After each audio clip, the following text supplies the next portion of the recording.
Muy buenos días a todos, bienvenidos al Día Mundial de la Normalización 2024. Mi nombre es Giovanni Cambronero, IT and Cybersecurity Leader de ONI.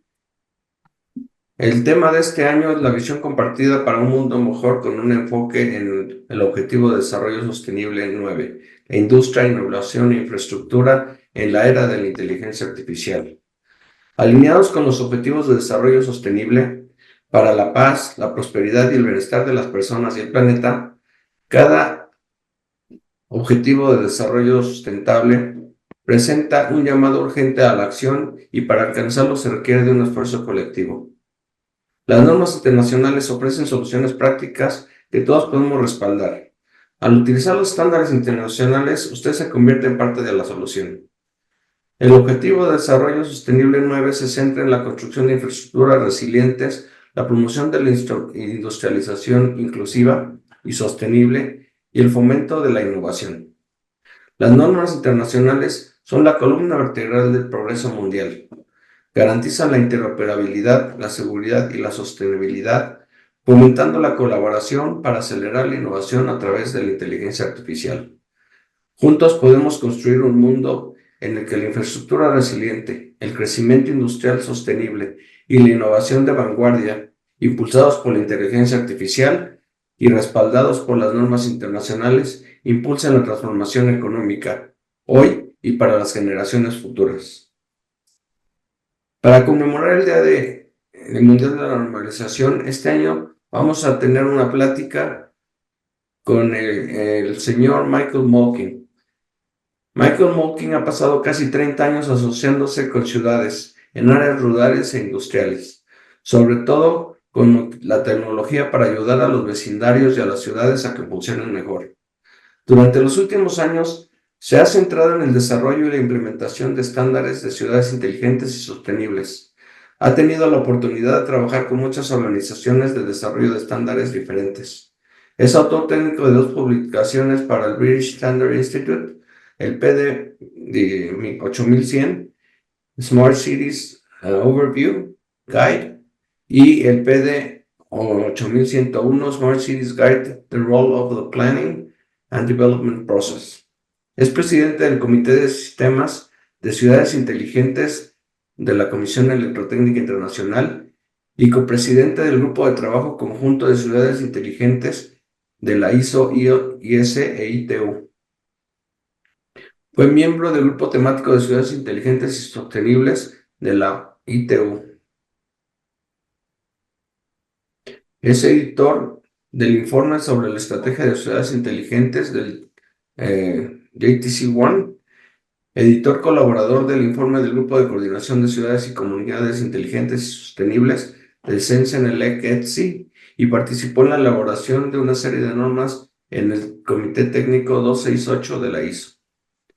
Fue arquitecto principal del modelo de madurez de ciudades inteligentes del TM Forum y recibió el premio al contribuyente destacado del TM Forum de 2017. Trabaja con ciudades y comunidades inteligentes, abiertas, ágiles para apoyar el desarrollo y la implementación de mecanismos mínimos de interoperabilidad, MIM.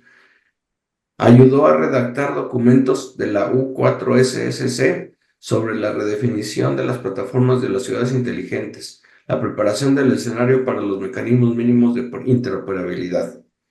Y ha colaborado con la Comisión de Estudio 20 de la Unión Internacional de Telecomunicaciones para formalizar los MIM, mecanismos mínimos de interoperabilidad, dentro de la cartera de los tipos de normas internacionales, como la recomendación UIT-T Y.4505, mecanismos mínimos de interoperabilidad para ciudades y comunidades inteligentes.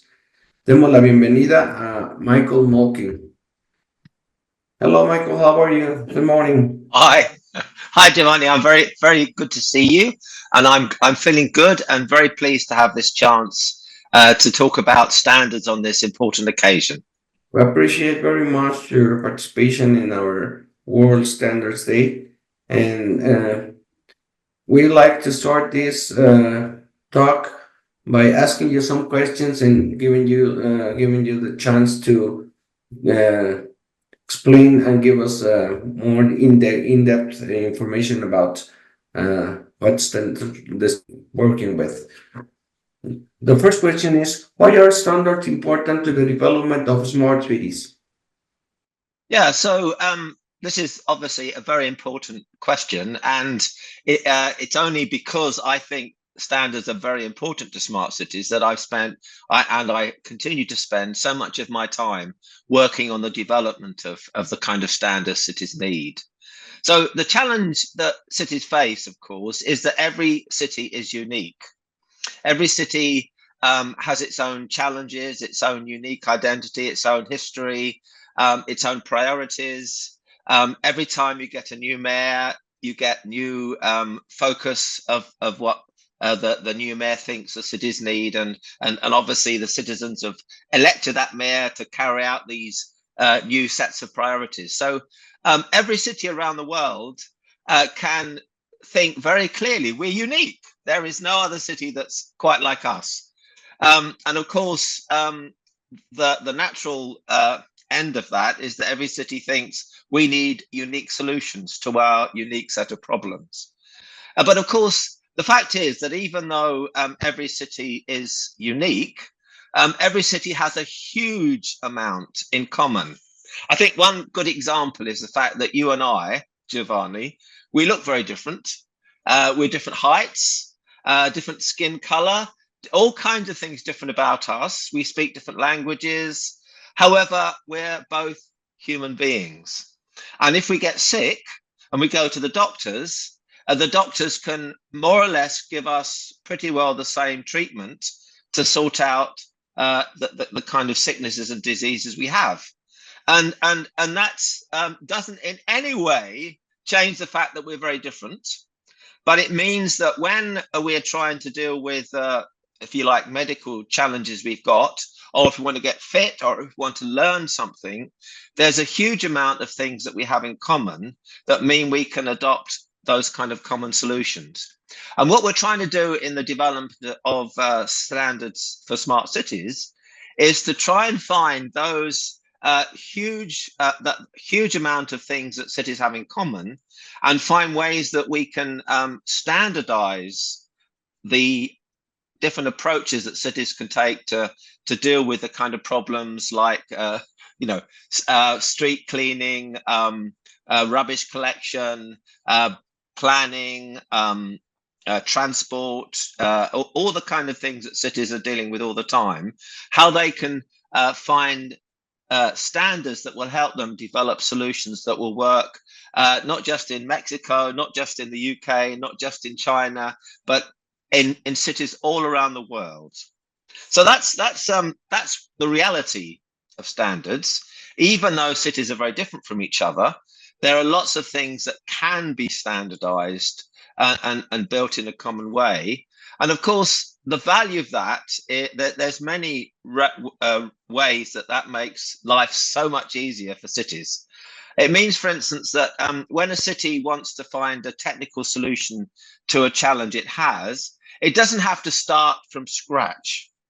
It can go to a supplier and say, we have a challenge with school buildings or with whatever it is. And whoever's supplying the technology that's needed will know that city has very similar problems to those faced with other cities, and that supplier will have a solution that needs to be tailored a bit to that specific city, but that mostly will work really well. It's worked in that city, it's worked in that city, it's worked in that city. It will work in your city too. And that means it's cheaper because it's not a unique product that's built just for that city. But it also means that it's much more likely to work well if you develop something that's unique to a particular city. Then you may have forgotten something. You may come up with a solution that works for a time and then fails, or doesn't address some key issue that you hadn't thought about. But where you come up with a solution that more or less has worked well in many cities, It means that the city that purchases that solution can be confident that it's likely to work well and continue to work well in that city as well. So it gives cities much more confidence in buying the solution because they can see it's worked in many other cities as well. So it's definitely reliable and effective. And the other thing is that, of course, as you have common solutions that are built according to standards that are implemented in many different cities in many different parts of the world, you get really like a laboratory, because all of these cities are following common processes, common ways of doing things. And so you can continue to develop that solution. Each time a supplier implements the solution in a new city, it learns something, and that can be fed back into the overall development of that solution. And then other cities can benefit from that new added value aspect and implement it in their city as well. So what you're doing by having standards is it's enabling not only solutions that are affordable and reliable to be developed, but ones that can be able to take on board all innovations that are coming from other cities around the world. So many reasons why it's important that there are standards for smart cities, and why you and I spend a lot of our time trying to help make sure that the standards that cities need are being developed by the relevant standards body. Yeah. As a matter of fact, standards give us a opportunity to reproduce some of the aspect of the city in any other cities. Right. Okay. Another question. What is the difference between the standards developed by ISO, IEC, and ITU and the standards developed by the industry and professional standard bodies such as IEEE or Open Geospatial Consortium? And how can these two different types of standard organizations add value to each other's work? Yeah, so that's a really good question, because obviously around the world there are many different standards organizations, and each of those standards organizations are working really hard to develop solutions that will work and will work reliably in many different situations. But what we can do is we can effectively divide up standards development organizations into two types.